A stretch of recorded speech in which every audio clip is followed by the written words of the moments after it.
that will ensure that this particular bank doesn't fall in times of crisis. I agree. The thing that, this is not a comment on TPPA or anything else, but just worries me about financial regulation in general is that if you read the sidelines, they keep saying that this has to be an evolving requirement because the financial services world is evolving. Yes. So how does one regulate if something is always evolving? It means that the standard you are going to apply keeps changing. Yeah. So it throws in a margin of uncertainty into everything. Which is what we think that's why the definition of prudential is never defined in any trade agreement, recognizing that different countries focus on different things or has different components in their economy that they recognize as prudential. So trade agreements, even if you look at the WTO, the GATS, it doesn't define what prudential is. So it gives the necessary flexibility for individual regulators to identify what is the one that can be the problem and address it. So that it will be interesting if you look at all the dispute cases that has been brought internationally. Yeah. You will not find any case on financial services with regards to prudential. And it was crafted in purpose. Malaysia at that time was one of the proponents of the I think it was domestic regulation article in the GATS Annex on Financial Services. Malaysia was the one pushing for this so that prudential is not defined, because like you said, it's a dynamic situation. It will continue evolving, and we need to be able to define it based on the current situation. What is prudential? And this idea has continued to evolve in all the FTAs, even US FTAs. They do not want to define what is prudential. It's important not to define. I understand. How far are you worried about things like the Panama Papers, where the US is not a signatory to this tax haven clause, other countries are.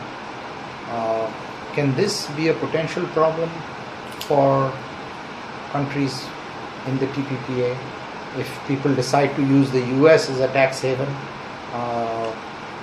Because the US will say, we are not signatory to this, we are not bound by it. I mean, how is that?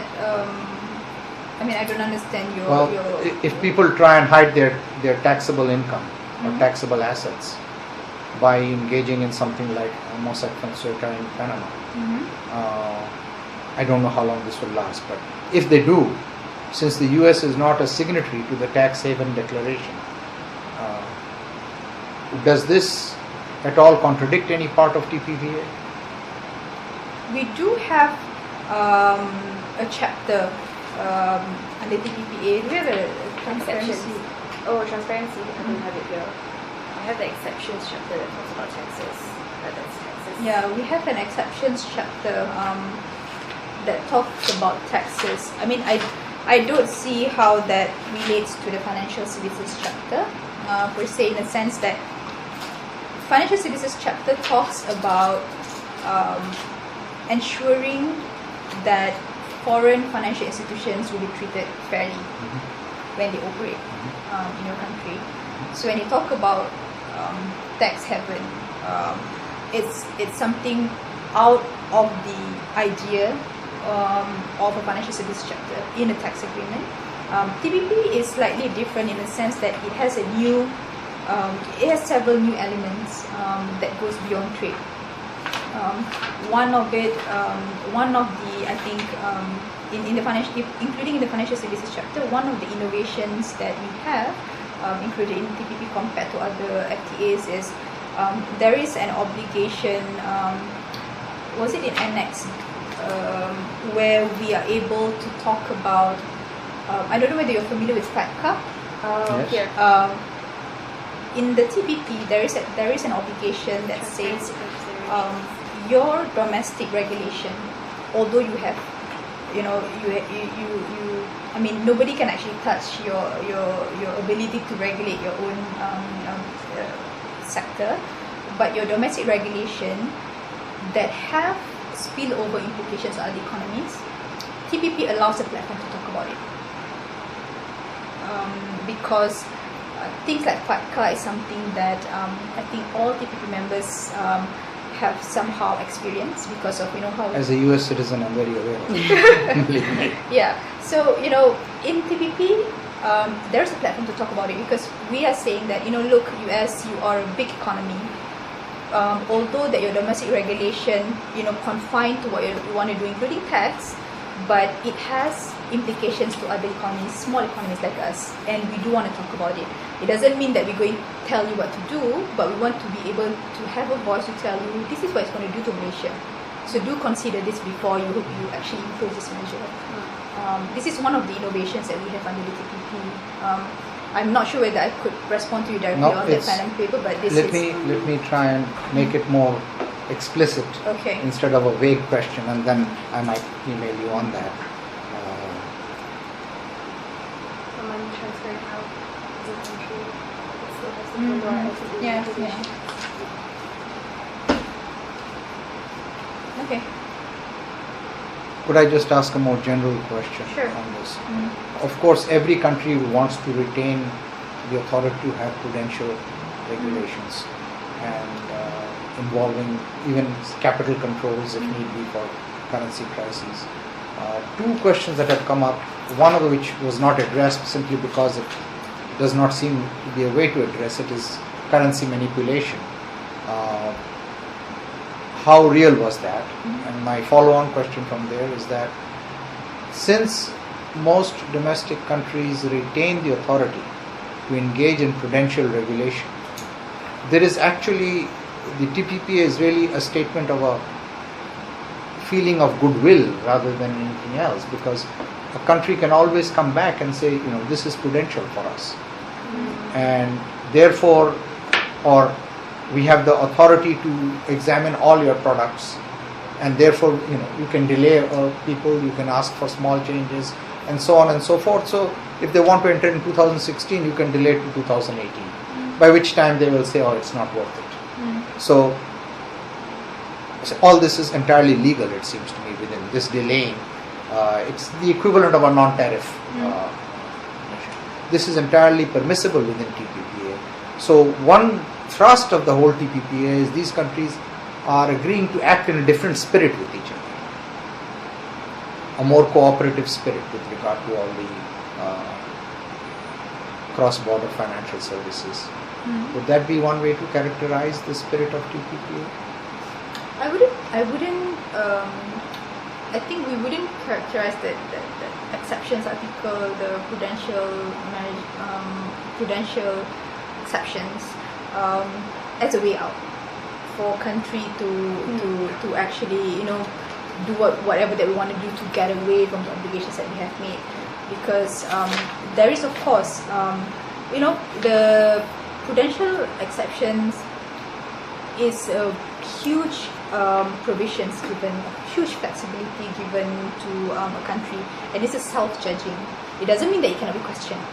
It can be questioned, but it's the good side of it is that you don't have to actually ask other people before you take the measure. It's self-judging. You think that you need it, but it's absolutely required by national autonomy. Yeah, it's absolutely required, but it doesn't mean that you you absolve all your responsibility, because if anything happened, you can be questioned. Because if you look at the final paragraph of the exceptions of the prudential, it says that as long as it shall not, the measures shall not be used as a means of avoiding the parties' commitments of obligations. So it brings you back to ensure that there's a check and balance. It has to be a legit reason of why you're not allowing something. It's purely safety. Yeah. So you can't use it as a disguised trade restriction measure. Coming back to the currency manipulation question.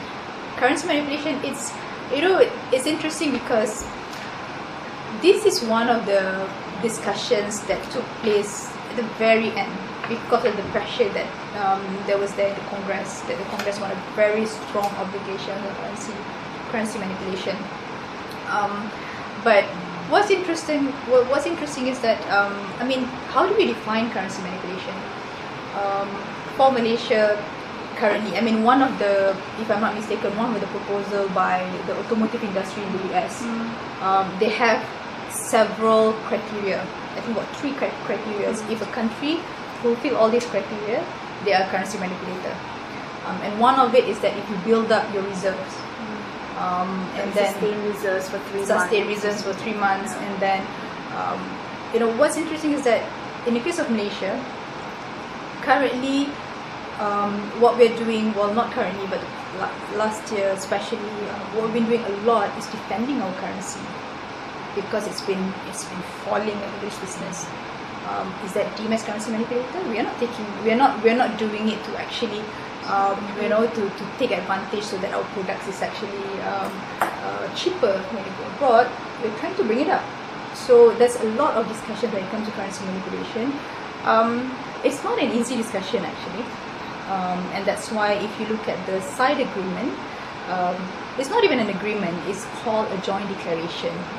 A joint declaration is a promise to reinforce that these are the things that we promise to do, rather than since it's a highly sensitive issues, what the countries has agreed was to increase transparency so that whatever that we publish publicly, the interested stakeholders can actually make an assessment. Are they going down the route of currency or manipulating the currency? Because some of the countries do not publish certain information publicly. So now all TPP members are required to actually publish information. For example, your reserve management information that goes beyond sometimes whatever required by the IMF. So these are the agreement that was reached among the regulators, and one of the components of that the joint declaration that we think, or Malaysia think is important, is a forum for macroeconomic policy makers to talk about all these implications. For example, US coming out with QE. What does it mean? Is that a currency? Exactly. We pose that question to the US. Exactly. So you're saying that we are defending our currency, we're currency manipulators, but in our views, QE is something that could be deemed as currency manipulation. So that's why it was a very difficult conversation. What was the response? Oh, it was a lot of interesting response because we talked directly to the Treasury on that. But at the end of the day, I think there's a realization that this is not an easy issue to deal with. And at the end of the day, what's important is that transparency for countries to actually come up with all the necessary data to make that assessment, to anybody interested to make that assessment. And what we think would be a value add to that joint declaration is that forum, because now we have a voice. Before this, even at the IMF, you cannot just simply talk about, US, we don't agree with your policy. But this is a dedicated forum because TPP members would be able to actually voice out our concerns and actually share our views. What does it mean to our country? How does it affect our country? It may or may not be taken into consideration, but what we want, what's more important to us is the ability to actually raise it. And if you have enough ally to actually say, you may have a bigger voice. So that's what we think a value of that joint declaration. I think what was quite interesting is that even with the US, I think the published reports that the discussion about currency manipulation came up because of Congress. But then the regulators in the US themselves were quite reluctant to put the agreement in the TPP itself, because regulators, they recognize that currency manipulation is, the definition of currency manipulation is not easy to pinpoint. That's why the IMF didn't even come up with a definition for what is exactly currency manipulation. So it's more of like industry wants and how the price of a currency will affect how much you can sell or how much you export and how much people buy from you, compared to truthfully like actually managing the reserves and how much you have to maintain your economy. So it was an interesting conversation because this is the clash between the real side and the financial side. Exactly. Yeah. Because the real side wants stability of prices and predictable prices.